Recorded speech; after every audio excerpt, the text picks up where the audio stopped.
Hey guys, Corey here. Welcome back to the channel for another Clash of Clans video. I've got an exciting one today. Today we're going to be showing an insane Town Hall 11 3-star attack.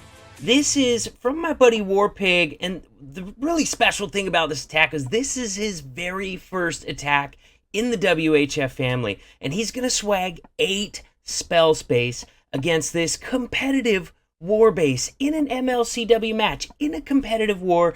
Gonna swag 8 spell space. Are you freaking kidding me? All right, and we're gonna play a game of guess what attack you think he used, where he was able to swag 8 spells and just demolish this Town Hall 11 war base. We're gonna jump right in, start playing some attacks. Now, what I want you to do, so you're not cheating on this game, is say in the comments right now, at this point in the video, what is your guess? All right, what is your guess? What attack do you think could possibly be used to 3-star max Town Hall 11 and swag 8 spell space? Right here, we're taking a look at an Electron. What do you guys think?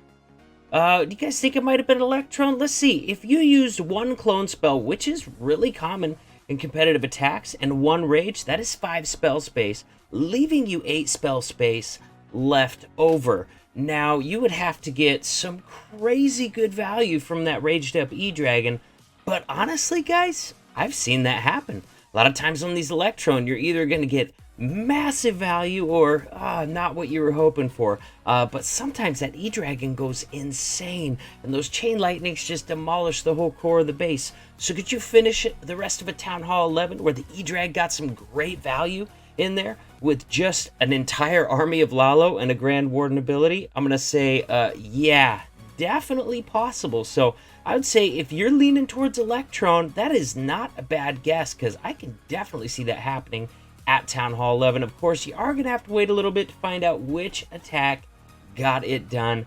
God, what a beautiful opener from Surgigram right there. Heroes coming around the outside now. Once again, with an Electron attack, one of the things you're kind of hoping for is they've got a Hound in that CC, and you're not going to have CC troops come out that you have to deal with, either the E-Dragon to slow the E-Dragon down, or to slow, or to kill all your loons as well.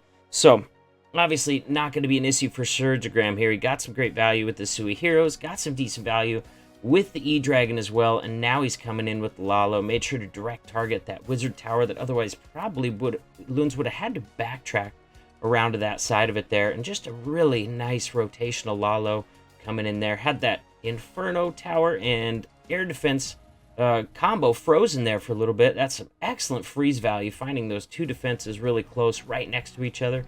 Also, multi-target Inferno and a Wizard Tower close to each other would also be some great freeze value on a Lava Loon attack. And here we go. Now, unfortunately, he's going to be almost ending on the Eagle. The Eagle was the second to last defense to go down. So I'm going to say if you're going to swag a ton of spells with an Electron attack, you're going to want to make sure that you get down the sweepers you need to, the Queen, and the Eagle Artillery, along with a nice chunk of the base. But once again, we've seen some big-time Electron value many times before, and I'm sure we're going to see it again. So if you're choosing Electron, I would say that's a pretty decent guess. Let's go check out another attack. Here we're going to check out a Mass Miner attack from Shakagram. Once again, another attack that takes advantage of a Hound in the CC. Let's see if that King's going to pull it right there. Now, what do you guys think? Do you think it's possible with a Mass Miner attack to get it done where you would only use maybe 2 heals and a poison? I mean, you do have the Grand Warden ability as well, but I'm not 100% convinced, because one of the big things that keeps those, the main thing that keeps those miners alive and moving through the base is the fact that you have so many heal spells. Shocker has 6 heal spells on this. Let's take a look and see if maybe he just has a ton of miners left, if maybe he didn't need all those heal spells. But in my experience, I usually need pretty much all my heal spells on a miner attack. And you know what? Honestly, that would probably rule out guesses of Hogs as well, because that's one of the things that keeps Hogs moving through the base, is being constantly healed up. So if you're leaning towards miners or Hogs on your guess, honestly, I wouldn't feel very comfortable guessing that one if I were you. But how many different attack strategies does that leave us? We've got a pretty varied game right now, so The answer to that is, honestly, quite a lot. We've got a lot of attack strategies left to possibly guess from. And we're going to look at the third option here in just a moment. Guys, Shocker's got this base pretty well wrecked, but you know what? Honestly, oh man, look at those miners right there. They're stuck on skellies right next to a multi-target Inferno and a bomb tower. Oh my gosh, that is like a miner death trap right there. And there was so many miners there. Oh man. Ground skellies slow down miners a lot. So if you're going to try and defend miners, think about putting some ground skellies right next to some really dangerous splash damage defenses like we just saw right there, man. A bomb tower and a multi-target Inferno right next to each other. Miners stuck on the skellies, just getting hammered. Honestly, I think pretty much that whole group, there must have been at least 10 miners there, and maybe one of them survived, and it died shortly after that to the multi. That was a dangerous section. That being said, he still wrecks this base pretty hard. He's probably still got a good solid 10, 12 miners there, possibly. So very nice. But once again, I do think that attack definitely needs to be healed all the way through in order to be successful. What's another attack that is a good possibility? Option number 3 here. Gilly's going to show us a good example of a P.E.K.K.A. Bobat attack. Covered these a lot on the channel because, honestly, it's one of my favorite attacks right now. But let's take a look at the spells. He's got 2 Rages in the composition. He's got 3 freezes, 1 poison, and 5 bats. So, you know, honestly, if he could get through the base with just the 5 rages and not end up having to use like the, the 3 freezes and 5 bats, definitely possible. But normally those bats are gonna take out a fairly nice chunk of the base, maybe 20% of the defenses usually, really handle the rest of that. So it would have to just go completely perfect. Kind of like with the Electron that we were theorizing is possible. It would have to go really, really well, I think, to swag 8 spell space. But then again, maybe that is true for any attack where you're able to swag 8 spells like that. Very nice Warden ability there. Those bowlers are getting hammered right in between those 2 multi-target Infernos right there. P.E.K.K.A.'s out front just really crushing through the core of the base. Now the idea with this, you want to take out most of the splash damage in a base, and then freeze or use ice golems to tank the remaining splash damage around the edges. Now check this out. I want to point this out. Look at this. This multi-target Inferno right there is dangerous to bats, but it's only got 5 rays. If those 5 rays are tied up on P.E.K.K.A.s and heroes and all that stuff that are closer than bats will be, they can actually not even touch the bats, or you can tank so many of those tendrils that only 1 or 2 are hitting your bats. So honestly, the most dangerous thing to bats is gonna be the wizard towers by far, because they can hit an infinite number of bats at the same time as long as they're in the same place. They could take out 5, they could take out 50, they could take out 100 bats as long as they're in the same spot. One shot from that wizard tower will take them all out. So, and you'll see he got it done, man. He ended up having to freeze that one wizard tower on the right quite a few times so the bats could get their momentum up and get through it. But the multi was down before the bats even got there, and even before that, it was being tanked. So this base is wrecked. But could Gilly got this done without using those bats and the freezes? I don't think so, man. All he's got left is a Warden, a King, and 1 P.E.K.K.A. So at least on this one here, definitely wouldn't have the opportunity to be swagging those 8 spells. But hey, that's okay. We are down to it. The moment of truth when you're going to find out if you were 100% correct or 100% wrong. So I don't think there's really an in-between with this. Let's find out right now.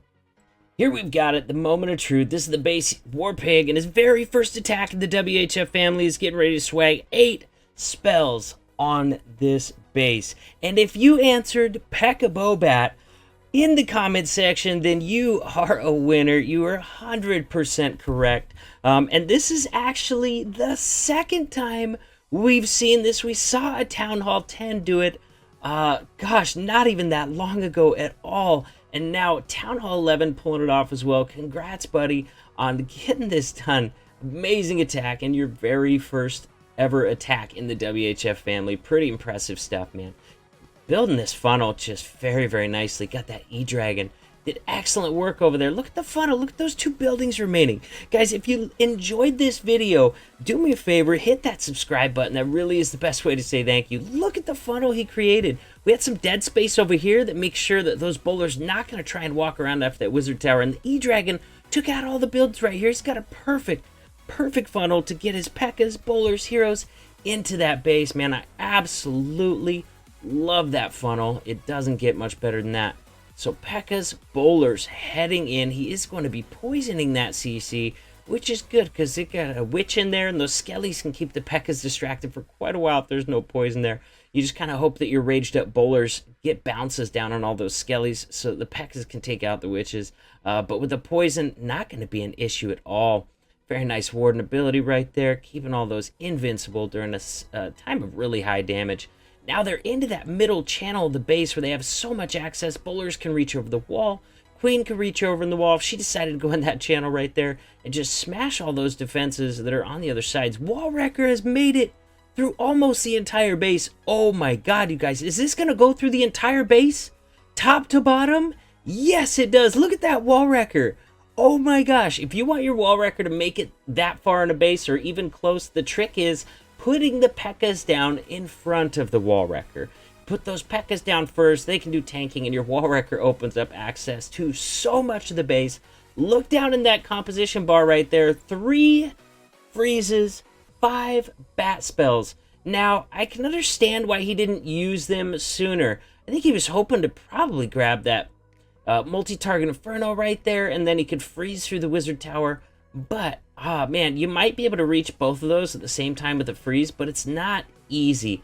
And look, I think at this point he realizes, oh my gosh, I might swag a ridiculous number of spells on this attack. He's like, I'm just going to go for it at this point. You've got so many P.E.K.K.A.s, plenty of time left. At this point, guys, even if the Queen wasn't there at this point, those P.E.K.K.A.s would break through the wall and get it done. But as it is, they really only need to open up one wall piece, and the Queen can reach over, take out that multi-target Inferno.